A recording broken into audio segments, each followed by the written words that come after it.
Ça s'applique pour tout le monde. Alors, c'est une aide directe aux gens. Les gens ont plus d'argent dans leur poche, ils payent moins de taxes par rapport à ça, et donc c'est positif, c'est constructif, et les gens font leur choix en fonction de leurs besoins à eux.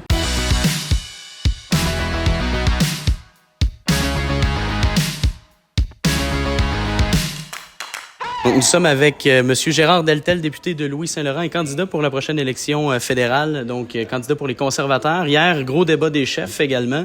Pierre Poilievre parlait beaucoup pendant le débat au niveau d'un programme pour les nouvelles habitations pour aider justement les gens à l'accès à la propriété. Et vous étiez ici aujourd'hui pour l'Association professionnelle des courtiers immobiliers du Québec pour venir parler un peu de ce programme-là. En quoi ça consiste pour les gens qui regardent et qui n'ont pas pu assister à cette rencontre-là?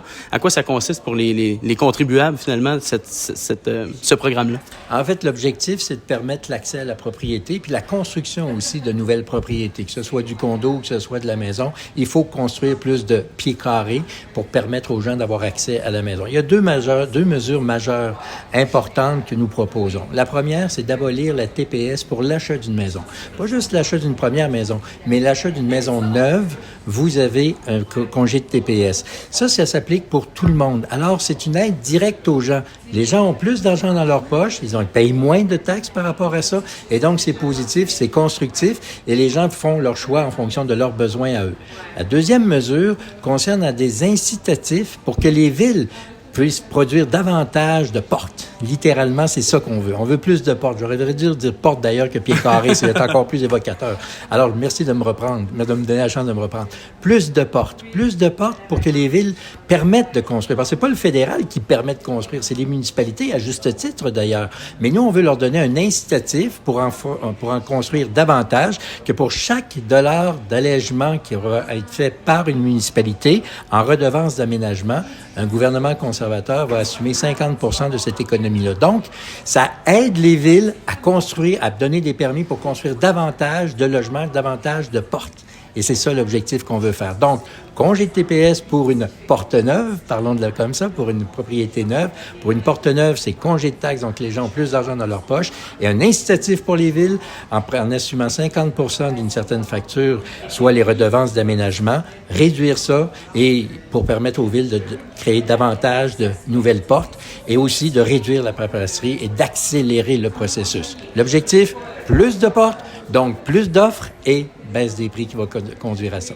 Mais je prends l'exemple des voitures électriques où présentement, il est au niveau de la subvention que pour les voitures électriques, ça a nettement diminué, mais au niveau des prix chez le concessionnaire, il n'y a pas eu grande différence, même que les gens semblent payer sensiblement le même prix parce qu'ils ont créé un certain allègement. Est-ce que vous avez peur que les constructeurs augmentent finalement le prix des maisons neuves pour aller rechercher ce gain-là qu'ils vont faire avec ce congé de TPS-là? Alors, la différence, c'est que dans le cas des voitures, c'était une subvention, alors que dans le cas de ce qu'on dit, c'est une abolition de taxes. Donc, les gens ont plus d'argent pour eux. Et c'est eux qui, justement, font le marché. C'est le marché qui va être préféré par rapport à ça. C'est pourquoi, nous, notre approche, c'est pas de donner des subventions, mais d'un congé de taxes. Une subvention, c'est quoi? C'est que vous prenez l'argent du travailleur qui fait, mettons, 50 000 par année, vous prenez son impôt, puis vous le donnez à quelqu'un. C'est le gouvernement qui choisit les gagnants. Et c'est pas notre approche à nous. Nous, on veut offrir à tout le monde qui veut acheter une nouvelle propriété, créer une nouvelle porte, ben justement, de ne pas payer de taxes. Donc, plus d'argent dans vos poches et on prend pas l'argent des poches de quelqu'un pour le donner à un autre qu'on choisit, c'est qui le gagnant. Moins de taxes, c'est ça que les gens veulent. Et je pense à votre chef, justement, qui disait hier que pour $1 dépensé, il allait essayer de retrouver tout le temps $1 là, pour l'investissement, etc. Mais là, sachant qu'on enlève la TPS, cet argent-là qu'on n'aura pas finalement au fédéral, on va faire quoi? Est-ce qu'il y a déjà des plans pour couper à quelque part? Alors, oui, absolument. Puis bien entendu, celui que l'on identifie le plus rapidement possible, c'est les consultants. Vous savez, d'un côté, vous avez, au cours des 10 dernières années, un gouvernement qui a engagé 111 000 nouveaux fonctionnaires. Malheureusement, on ne peut pas dire que les services ont suivi.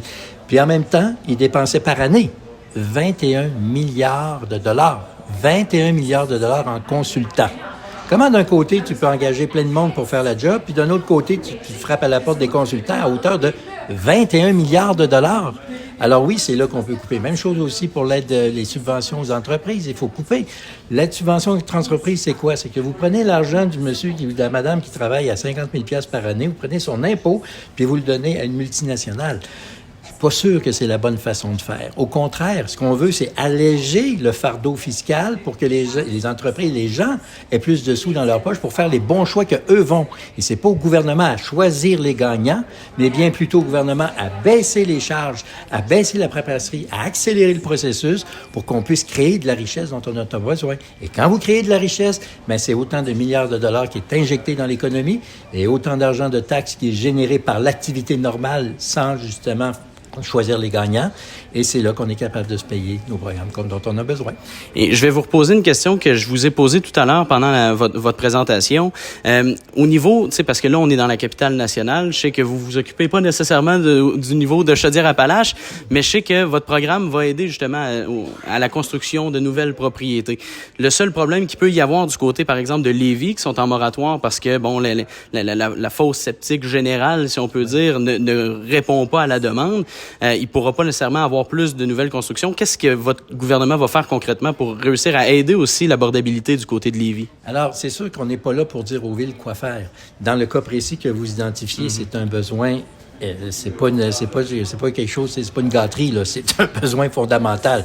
Vous pouvez pas construire si vous avez pas le réseau d'aqueduc. Puis c'est sûr que c'est plus sexy d'avoir des tours et des bâtisses, mais pour que ça se fasse, il faut avoir des infrastructures.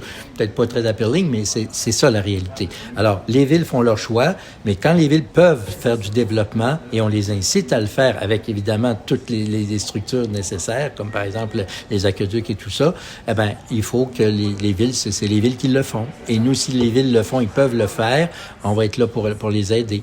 Mais d'un autre côté, si des villes, comme par exemple à Lévis, a ce défi-là actuellement, il va de soi qu'il faut qu'ils agissent pour permettre la construction. Avant de construire une porte, il faut s'assurer que tout soit bien installé. Certainement. Puis, au niveau des nouvelles propriétés, je sais qu'on parlait de l'abolition de la TPS.